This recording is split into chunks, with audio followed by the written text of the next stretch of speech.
Donald J. Trump. Ladies and gentlemen, please welcome to the stage the 45th and 47th President of the United States, President Donald J. Trump. Ladies and gentlemen, please welcome to the stage.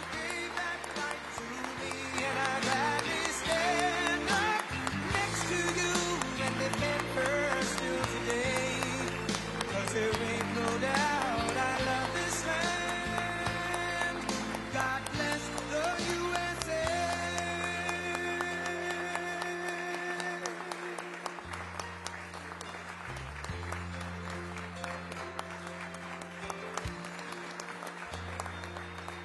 From the lakes of Minnesota to the hills of Tennessee, across the plains of Texas, from sea to shining sea, from Detroit down to Houston and New York to LA, where there's pride in every American heart, and it's time we stand and say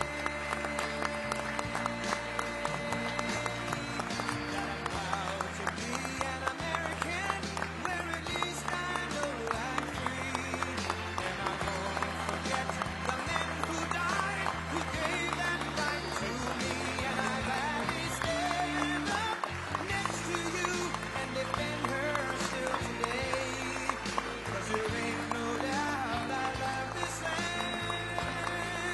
God bless the USA. And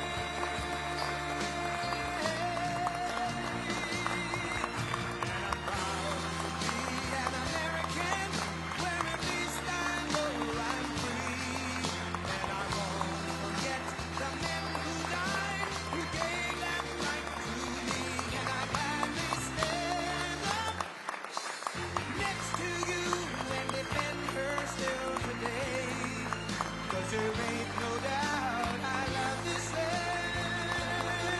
But I guess the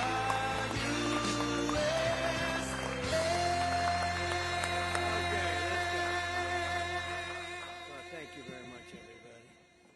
I heard about this group, and they said, could you come over and run over and say a few things? And I said, absolutely, I will.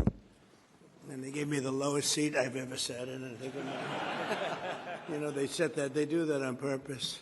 I don't think it was Chris that did it. I'm just trying to compare them. Chris wouldn't do that, but it happens.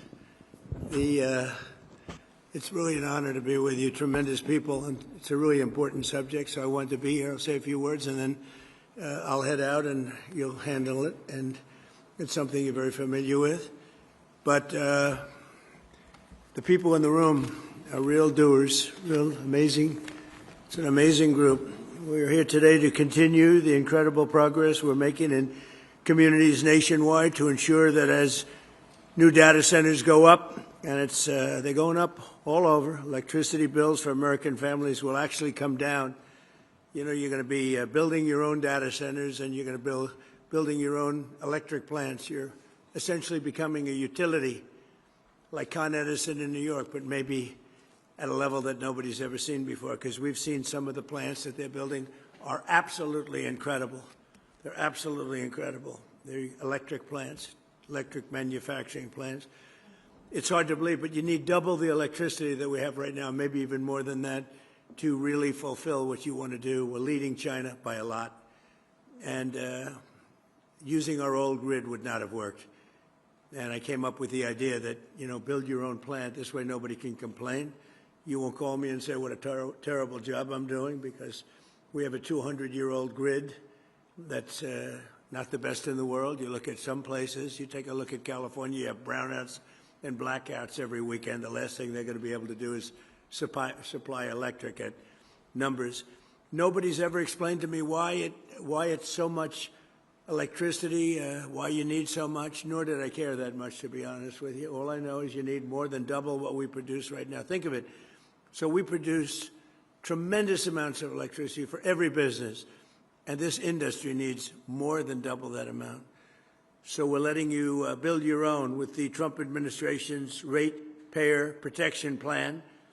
The American innovators and consumers thrive to win together because we're insisting that AI data centers and big tech companies pay their own way, and that's what they're doing, and they're happy to do it because this way they're going to be able to function and function brilliantly. They're going to have a lot of electricity left over, and they'll put that into the grid, so we'll actually end up with more electricity. The rates are going to go down. As president, I've always said that America's goal must be to dominate the future, and that includes being the #1 superpower in artificial intelligence, so important. And this is, I think, bigger than frankly, I think it's bigger than the Internet. It's bigger than anything anyone's seen thus far. Maybe someday there'll be something bigger than this, probably will. But I think up until this point, AI is probably the biggest thing anybody's ever seen. And whoever wins that race is probably going to win, period. And again, we're leading China, and we want to keep it that way. President Xi is coming over on September 24th, and we talked about it when I was over in Beijing, and we'll be talking about it again. But he was very impressed with the job we've done because ordinarily, they don't have any problem with electric. They build a lot of electric. They don't do environmental impact statements. They just say, you want electric, we'll build it. They don't use too many windmills. They make the windmills, but they don't use them.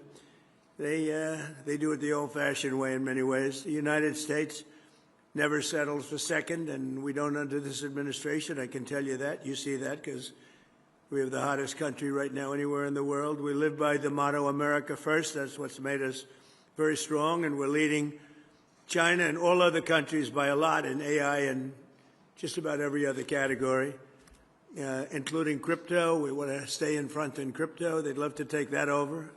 So many other things they'd like to take over. They're highly competitive, if you haven't noticed. But thanks in part to this incredible technology boom, investments are pouring into the United States from all over the world. $19.2 trillion, creating hundreds of thousands of jobs. So think of it, $19.2 trillion in 12 months, okay? And the previous administration had less than $1 trillion in 4 years. I would say that's an improvement. Do I get credit for it? No. I get no credit. Think of that. It's a 19